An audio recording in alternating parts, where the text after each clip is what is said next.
Hello YouTubers, Alaska Prepper here. Ladies and gentlemen, I want to talk to you about the real coming food shortage. We all seem to see it everywhere, and I've even talked about it before.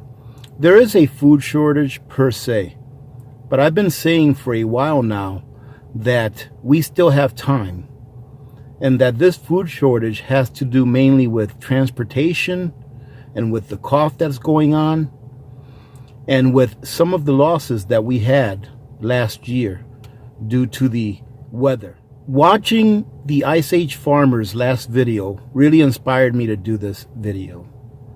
And if you're not subscribed to the Ice Age Farmer, I'm going to go ahead and leave a link under the description of this video so you guys can subscribe to his channel.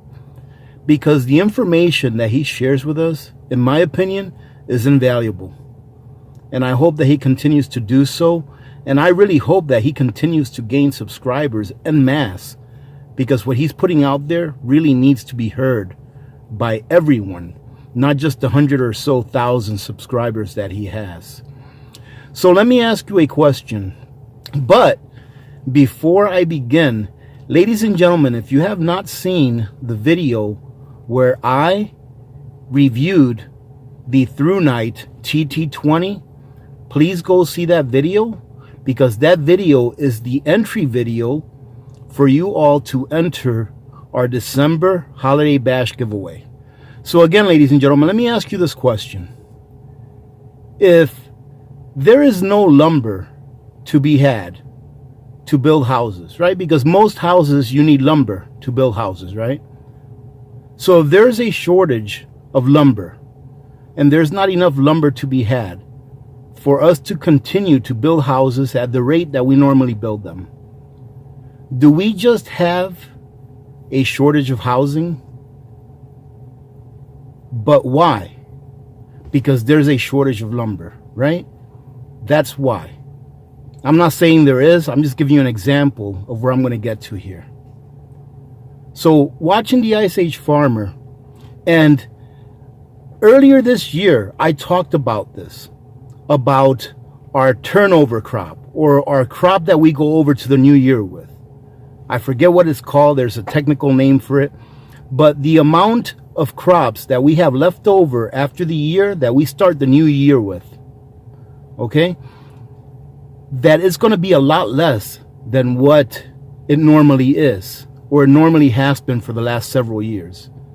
And I remember questioning, why does a nation, and not only ours, but many other nations, why does a nation continue to export foods knowing that their own nation is in jeopardy of coming up short the following year if they continue to export? For example, Brazil has been exporting beans, soybeans, and I believe corn as well, to China en masse this year. And now they're importing soybeans and corn. Not only that, but Brazil has had a strict policy of not importing any kind of GMO products that has to do with foods. And now they're even bypassing that policy and accepting our soybeans and our corn, knowing that they're GMO, because they see that they're going to go into such a shortfall coming next year. Now, it's not only Brazil. We are falling into that same trap. If you remember me telling you all, I don't know, maybe a month or two ago, that we had exported more corn and soybean and wheat to China this summer than we had ever exported to them before. We did. And now it seems that through all those exports that we've been sending out of our country, exports of foods, exports of ingredients that we need in order to make our food, to feed our livestock, now we are coming into a shortage this year. Now it seems that the United States is going to be short what it needs for an entire year to be able to feed ourselves.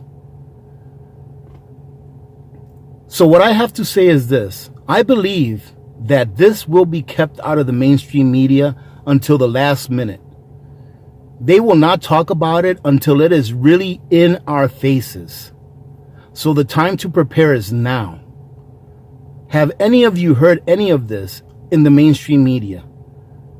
That we have less product right now as far as corn, as far as wheat, as far as soybeans than what we've had in the last almost decade. We have less going into next year than what we've had in almost a decade. And still we continue to export our food out of this country. So ladies and gentlemen, the reason I'm making this video is because I know it's the holiday season and it's actually my favorite part of the year. And I don't want to bring anyone down, but this is information that has to be put out there as soon as we hear about it, because it's important. It allows us to prepare while we still have time to think it through and make the best decision that we can make for ourselves and our families. So think about it. Right now we're exporting records amounts of soybeans and corn and wheat to China. And I'm probably sure that we're exporting to other countries as well, but the main consumer is China. Now, what do we use those products for? In reality, most of those products are not used to put on the table for us to actually eat, like wheat products, like bread, and things that have soybean in them. Corn, most of the corn that's produced is used for animal feed and for ethanol. Not very much of it is actually on our table that is actually grown here. But what's going to happen when there's not enough of those grains to feed our livestock, to make those alternative products that we use in our food? Like, for example, we use corn in almost everything. We use wheat in almost everything. And soybean is beginning to be used a lot more than it has in the past because it's, I believe, cheaper to grow and cheaper to produce. So what's going to happen when we have a shortfall in those products?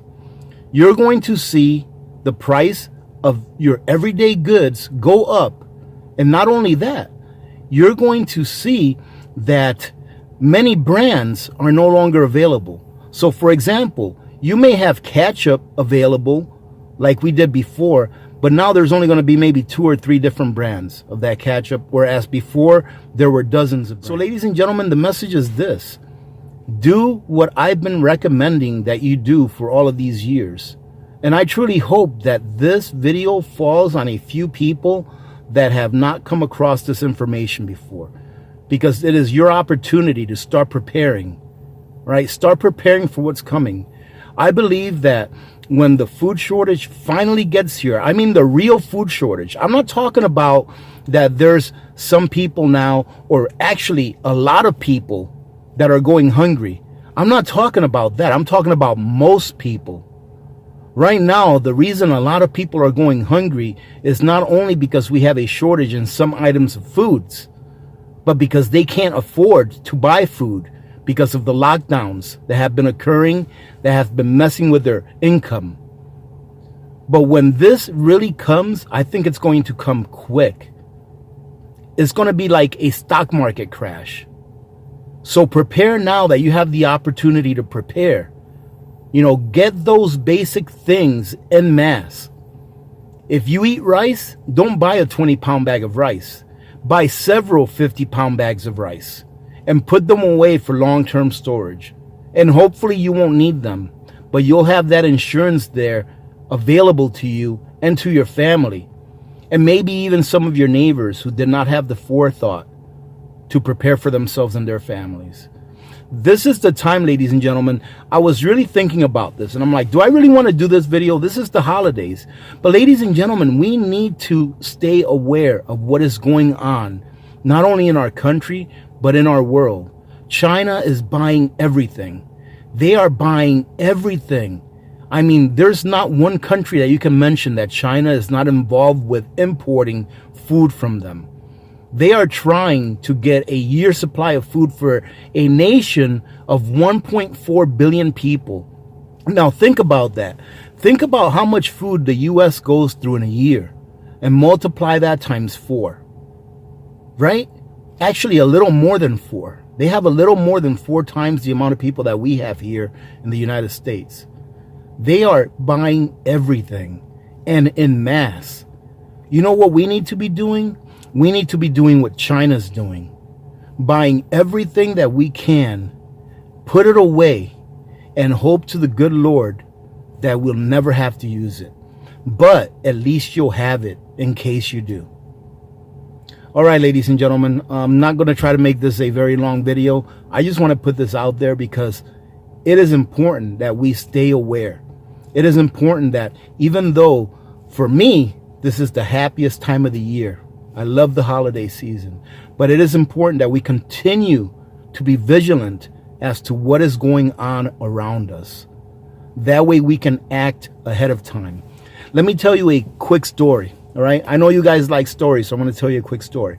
Back before, when I was still in the rat race, it was, I think, last January, in my old job, I used to be the person that oversaw the government purchase card, which is like a credit card that different departments get so that they can get petty things that they need for their departments. For example, toilet paper, cleaning supplies, office supplies, pens, pencil, things like that, right? I used to oversee our department's government purchase card. And I remember around January of last year, I told the person that handled the card, I told that person, go ahead and order a few cases of bleach, go ahead and order extra nitrile gloves, order some hand sanitizers, and all of those things. The only thing that I forgot to mention was for him to order masks. But I wasn't really thinking about masks at that time, because I'd been following what was going on in China up to that point. So I told him to order all of those things ahead of time. And when my boss saw the bill, he's like, why are you ordering all these cleaning supplies? I also told him to order Clorox wipes and Lysol and all that stuff. So, we spent a few $100s on that stuff. And my boss asked me, why did you order all this stuff? And I said, well, boss, I just think that we're going to need that. And I would rather have it now and not need it. And if we don't need it, then we have enough to last us a year. And he said, okay, no problem. Well, here comes March. And you know what my boss did? Once all of the other departments around us started asking if we had these things that we could share with them, he came to my office and he gave me a fist bump. And he said, thank you. And not long after that, every single government store that we could order from was out of all of those supplies.